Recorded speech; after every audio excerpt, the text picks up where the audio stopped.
Well, hello, everybody. Hello, good evening. If it's evening where you are, good evening. And welcome to the live. Guys, I'm trying to become a little bit more consistent in doing these live. I'm trying to get myself comfortable enough, you know, to do more and more lives. And I feel it's coming. I feel it's coming. Some of us are late bloomers, and I think I may be one. But anywho, I'm here today, and hopefully I won't be before you long. I'm gonna try not to. Got to get up and go to work in the morning. But I do hope that everybody's having a wonderful, wonderful evening. If it's evening where you are. So, what am I here to talk about today? I wanted to just talk a little bit about wisdom, knowledge, and understanding. And, the world that we live in today, guys, it's so very easy for us to misconstrue the thing. It's so very easy for us just to um, jump to conclusions without, ever having taken the time to make sure that we're the ones who's not out of pocket. It's so easy for us to do that. And I think when you don't take the time, um, you're not doing yourself justice, you're not doing the other party or the other party's justice. So I just, I went to the word, and I began jotting some scriptures down, and I just want to share with y'all some of the. I'm sorry, my phone is ringing. Let me take care of that. I'm back, guys. Just wanted to share with you guys um some scriptures that may prayerfully they'll help. In certain situations. Um, And a lot of what I came upon earlier today in my reading, um, while I was, at work for my lunch hour, I um, I went into the Proverbs and I began to read Proverbs 1, chapter 1, verse 7. And it reads, the fear of the Lord is the beginning of knowledge. I'm going to repeat that. The fear of the Lord, our Creator, is the beginning of knowledge. But fools despise wisdom and instruction. I also read Proverbs 4, chapter 4, verse 7, which says, wisdom is the principal thing. Wisdom is the principal thing. Therefore, get wisdom, and with all thy getting, get understanding. And that's what I was saying. A lot of times we kind of, you know, jump to conclusions sometimes because somebody may have said something, and maybe they weren't meaning any kind of harm in what they were saying, but we misinterpreted. We didn't get a clear understanding of what was being said. So the word tells us, with all thy getting, get understanding. Then I jumped down to Proverb chapter 1, verse 10 through 16, that says, my son, if sinners entice thee, consent thou not. If they say, come with us, let us lay wait for blood, Let us lurk privily for the innocent without cause. Let us swallow them up alive as the grave, and hold as those that go down into the pit. There's some heavy duty stuff here. We shall find all precious substance. We shall fill our houses with spoil. Cast in thy lot among us. Now they trying to tempt these people to come on and do wrong right alongside of them. Cast in thy lot among us.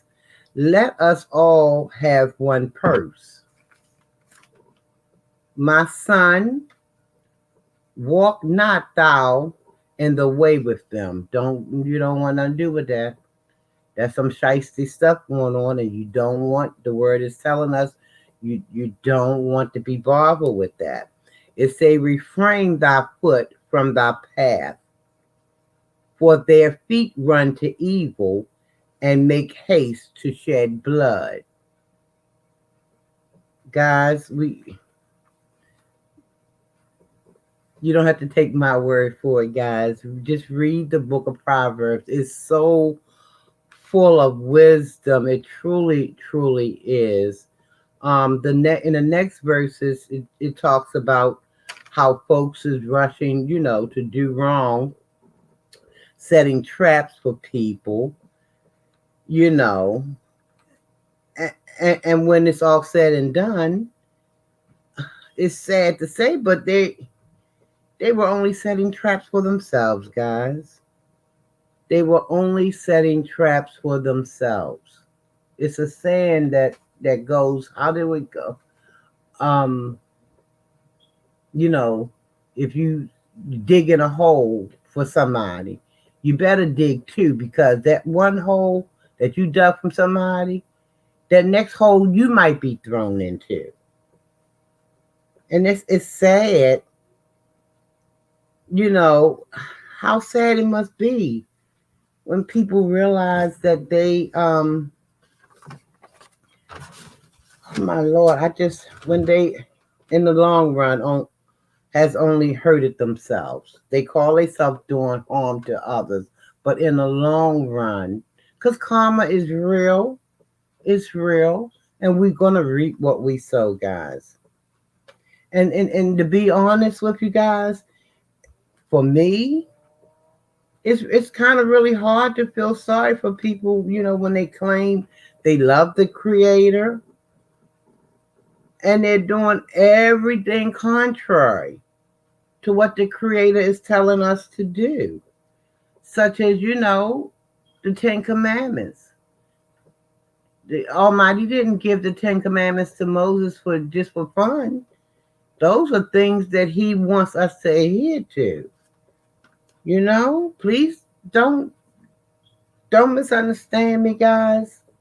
I fall short every day, but I try to get on back up again. I try not to wallop in stuff. I'm always talking to the Creator, begging for guidance, begging for strength to be better than the day before. The Ten Commandments is really not hard. It's not hard to do. The Ten Commandments, it speaks of not lying, not stealing, not killing.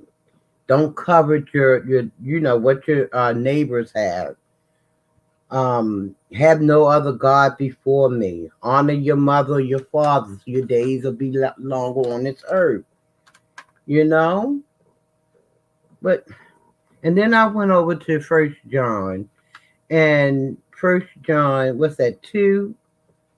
Chapter 2, verse 15 to 17 says, love not the world, neither the things that are in the world. If any man love the world, the love of the Father is not in him. For all that is in the world, the lust of the flesh and the lust of the eyes and the pride of life is not of the Father, but is of the world, and the world passes away, and the lust thereof.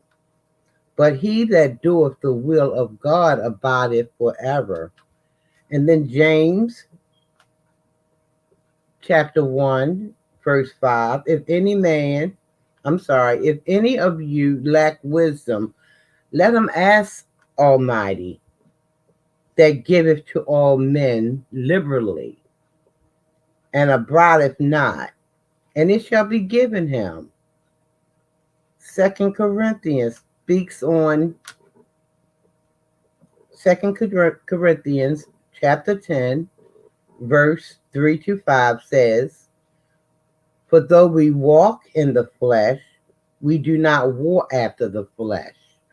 For the weapons of our warfare are not carnal, but mighty through God to the pulling down of strongholds, casting down in imaginations and every high thing that exalted itself against the knowledge of God, and bring into captivity every thought to the obedience of Christ.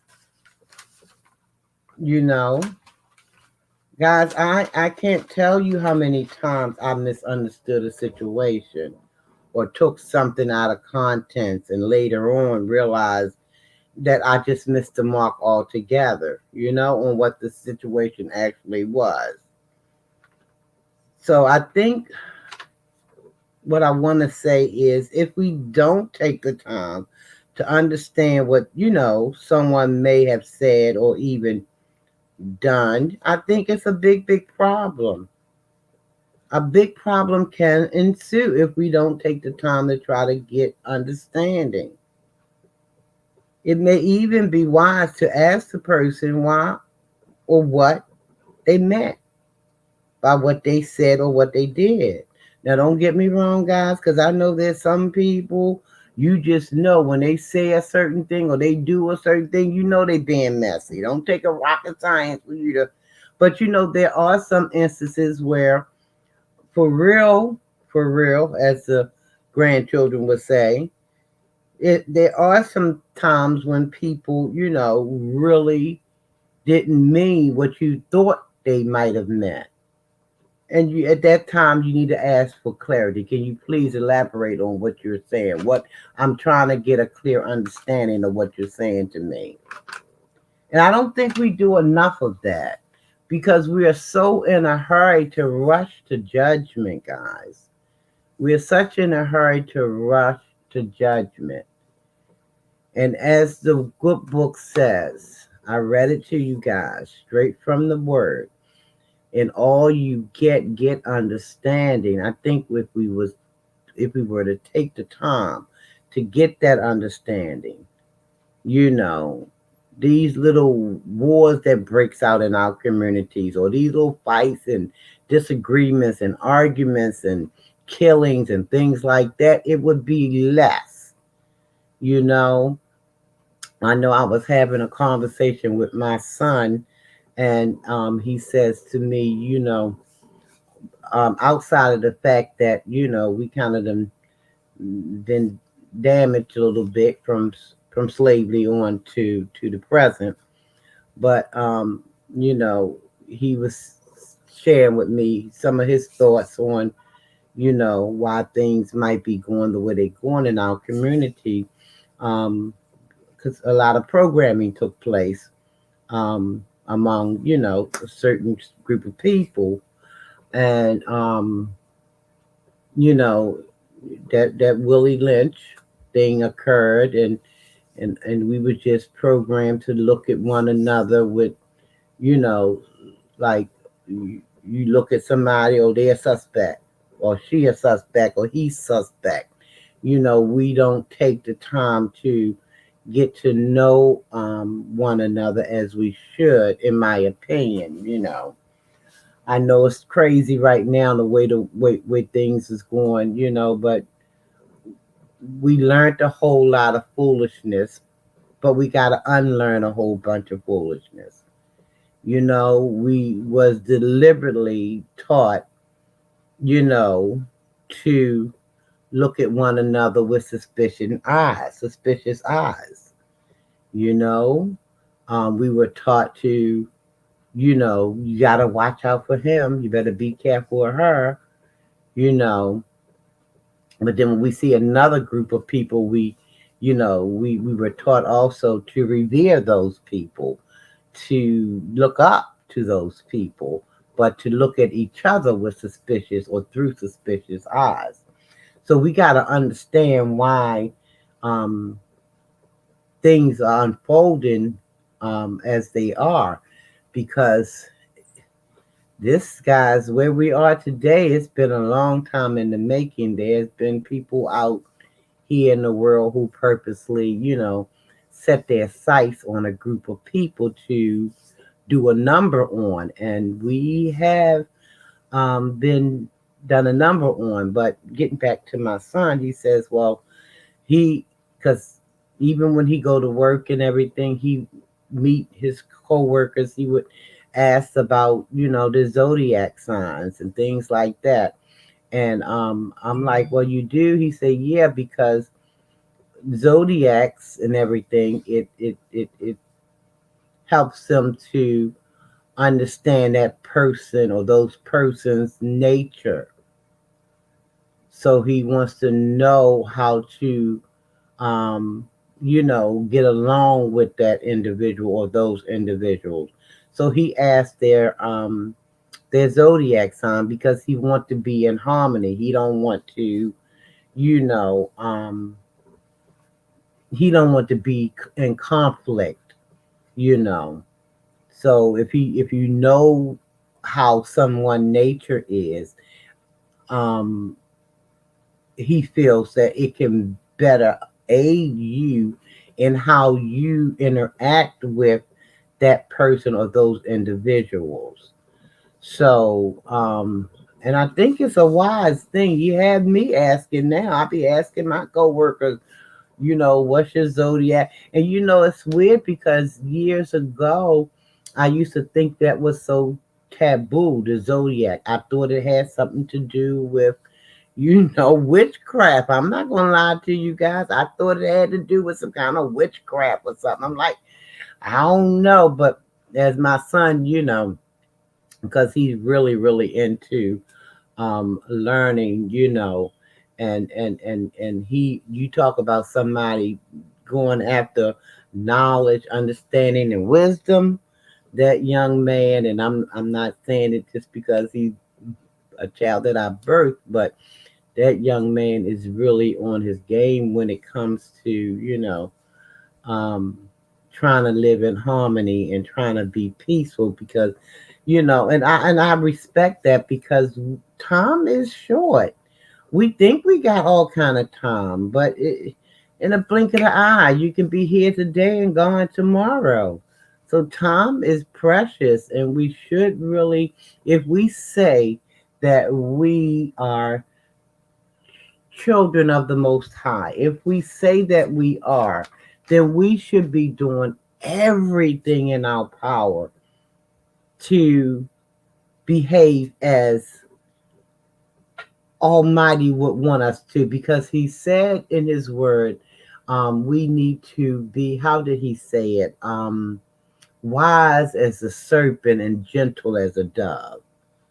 Okay, we should try to get along with our fellow man as best we can. But see, if we don't read, if we don't, you know, try to comprehend what we're reading, then we don't know that these are the things that we should be striving towards. We just thinking we out here, oh, I'm just living life, I'm just getting this and I'm getting that. We don't understand that what we're doing is contrary to how our creator would have us be. Because one thing for certain, two things for sure, I don't think you're gonna be able to, you know, go nowhere near Almighty once your number is up. You ain't going nowhere near Almighty with no whole bunch of hatred and no whole bunch of foolishness. Cause see, I don't believe he gonna be tolerating that mess. Cause he wants peace loving people around him. And I don't blame them. Who wants to be running around, sitting around all day and all night with stuck in the mud people? Attitudes suck. Actions suck. Who wants to be dealing with all of that all day? I know I don't. So I think that's a great idea as far as, getting to know somebody's zodiac, reading up on it as much as you can so it can help you understand a person's makeup. You know, you'll read something and because that the person who you ask, what's your sign? They, they may have done something 2 days earlier. Do you find out what their zodiac sign is? Then you read up on some things about their nature. Then you can see, oh, that's why that person perhaps behaved in that manner. I'm not saying excuse bad behavior. That's not what I'm speaking on. Because if you walking around just being funky just to be funky, you need to be funky all the way in that corner over there, and I'm gonna be over here in this corner over here, and then hopefully maybe you can get yourself together, see the errors of your ways, and we can come together and have a peaceful union, a peaceful coexistence. But yeah, guys, we got to get this knowledge, we got to get this understanding, we got to get wisdom so we can move a lot better in this on this planet for whatever time we have left. Because I just happen to believe. Now a lot of people don't believe, and that's okay. That's okay. I mean, you let me have mine, I'll let you have yours. I'm okay. I hope you're okay. I just happen to believe that time is truly winding up. And we got to try to learn how to coexist as peacefully as we know how with one another. So, but I'm just praying for the day that, because guys, we have really been down a number two. That don't mean we have to stay there because we can pull ourselves up, but we got to first want to. We got to first want the knowledge. We got to first want wisdom. And I'm just hoping and praying we'll get there one day sooner rather than later. All right, guys, I think I've kept you long enough. I'm going to get on up out of here. Thank you guys for watching the live. I appreciate you guys. I really do. And everybody, please be blessed. Almighty peace and blessing to one and all. I'm out of here, guys. Got to get myself ready tomorrow for tomorrow work. I'm so glad it's Friday, guys. But the only thing about that is Saturday and Sunday come and go so fast, and you be looking Monday right smack dab in the face all over again. But anyway, guys, I appreciate you coming into the live. Everybody, take care. I'll see you. I'll see you soon.